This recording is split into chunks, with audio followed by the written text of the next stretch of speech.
बिस्मिल्लाहिर्रहमानिर्रहीम। Programme lobbying Pakistan के साथ मैं हूं आपका मेज़बान अली शेर। इस वक्त सुप्रीम कोर्ट ऑफ पाकिस्तान के बाहर मौजूद हूं और अभी जस्टिस काजी फ़ायज़ ईसा के हवाले से फ़ैसला आया है।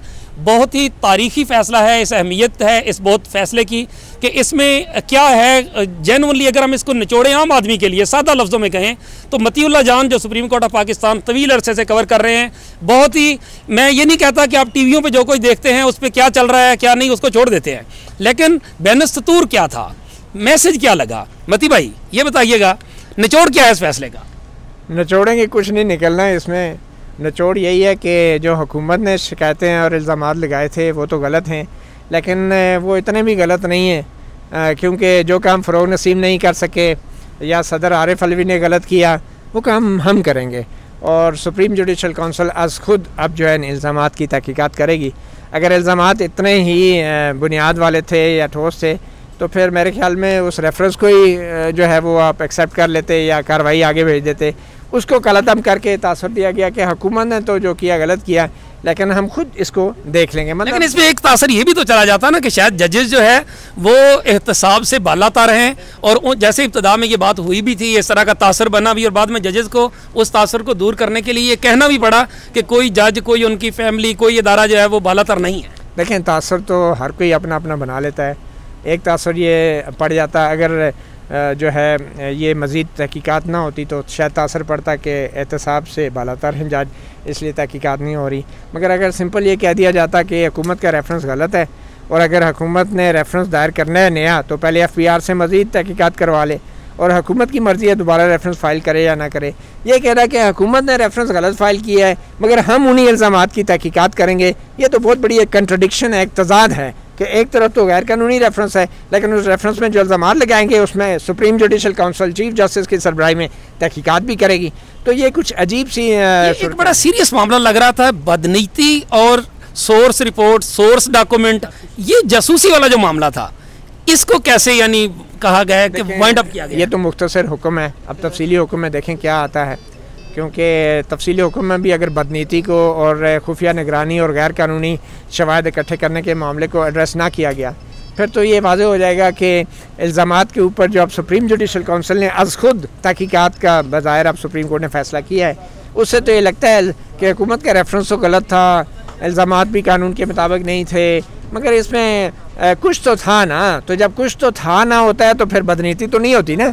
इट मीन्स कि एक तरफ से हुकूमत को भी उन्होंने सपोर्ट कर दिया है कि रेफरेंस तो गलत था लेकिन नीयत इसकी जो ख़राब नहीं थी क्योंकि इन इल्ज़ामात में इतना तो था कि अब हम खुद इसकी तहकीकात करें। बड़े जो केसेस होते हैं उनकी एनालिसिस किया जाता है कि माजी में इस तरह का कोई केस रहा तो उसमें और इसमें क्या फ़र्क था। आप इस केस को किससे जोड़ेंगे? नहीं, ये तो सीधा सीधा पनामा वाली GIT वाला मामला है। Supreme court of Pakistan FPR को डेडलाइंस दे रही है, 60 दिन में ये करना है, 75 दिन में रिपोर्ट देनी है, फिर 100 दिन के अंदर जो है वो सुप्रीम जुडिशल काउंसिल में रिपोर्ट आएगी और कार्रवाई शुरू हो जाएगी।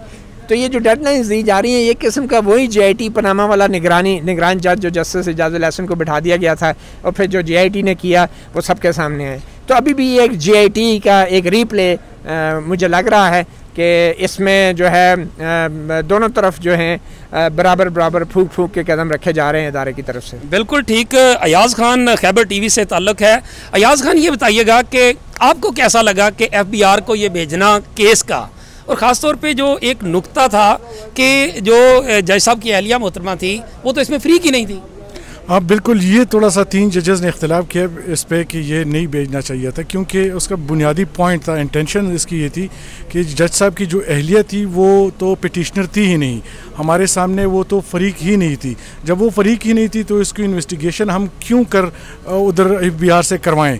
ये एक बेसिक नुक्ता था जो समझ में भी आने वाला है और ये जस्टिस बाकर साहब और जस्टिस याहिया अफरीदी और मंसूर अली शाह ने कहा कि जो हमारे साथ फरीक नहीं है उसको क्यों फंसवाएं इस मामले में।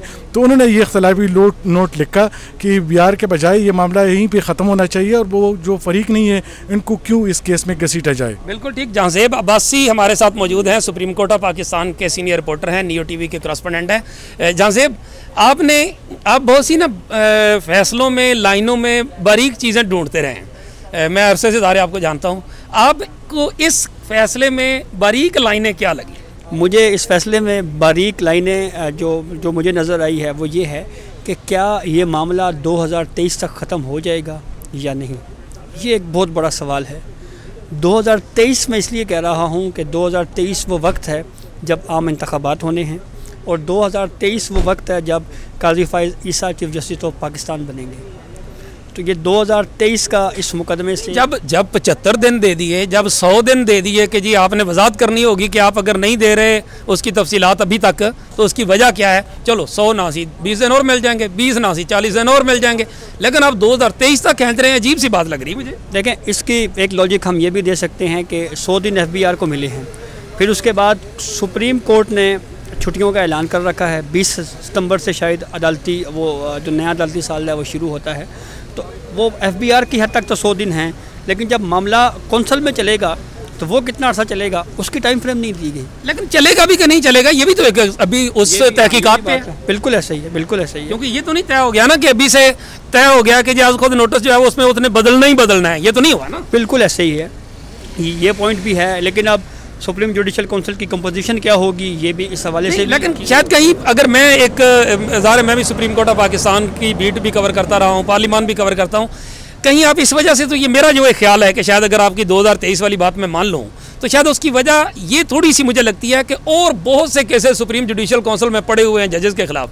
कहीं ऐसा ना हो कि एक और केस आके उस फाइल के ऊपर पड़ जाए और वो डिले, जैसे पहले डिले होते रहे, ये भी डिले में चला जाए। देखें, बात ये है कि अदालत के पास और भी तो केसेस हैं ना, सुप्रीम कोर्ट भी चलनी है, सुप्रीम कोर्ट में भी केसेस हैं, उन केसेस के भी फैसले होने हैं, पब्लिक इंटरेस्ट की चीज़ें भी आती हैं, बेल मैटर्स भी आती हैं। तो जजेस भी इंसान है ना जी, उन्होंने भी तो काम करना है, उन्होंने कोर्ट में बैठ के भी केसेस सुनने हैं, फिर कौंसल में भी सुनेंगे, तो हो सकता है ताख़ीर हो जाए। तो 2023 में इसलिए कह रहा हूँ कि जजेस भी इंसान हैं, अदालतों में बैठ के भी उन्होंने केसेस सुनने हैं, जब वो वहाँ से सुनेंगे फिर उसके बाद वो कौंसल में जाएंगे, कौंसल में हो सकता है और भी कुछ दरखास्तें जो हैं पहले से आई हों उनको भी उन देखें, तो 2023 तो हो सकती है। अगर हम ये कहें कि काजी फ़ाइज़ ईसा इस केस से बरी हो गए या नहीं हुए या लटक गए, क्या है? देखें, जस्टिस काजी फ़ाइज़ ईसा साहब ना ही इस केस में बरी हुए हैं, अभी तक उनके ऊपर जो इल्ज़ामात थे वो मौजूद हैं। आप इसको यूँ समझ लें कि जो इल्ज़ामात हुकूमत ने लगाए जस्टिस काजी फ़ाइज़ ईसा के ऊपर, सुप्रीम कोर्ट ने ये तो कह दिया कि वो इल्ज़ामात गलत हैं, गैर कानूनी हैं, लेकिन साथ ही उन्हीं इल्ज़ामात के ऊपर तहकीकात के लिए मामला FBR को बिल्कुल ठीक जहांज़ेब अब्बासी साहब कह रहे हैं। आपने मतीउल्लाह जान की राय सुनी, आपने अयाज़ खान की राय सुनी, लेकिन हमने कोशिश की कि जो चीज़ें आपको मीडिया पे नज़र आ रही हैं शायद उससे हट के थोड़ा सा लाइनों के बैन सतूर क्या था, क्या क्या सवालात हो सकते हैं, उनके हवाले से बात करने की कोशिश की। इसी के साथ मुझे दीजिए इजाज़त। अल्लाह हाफ़िज़।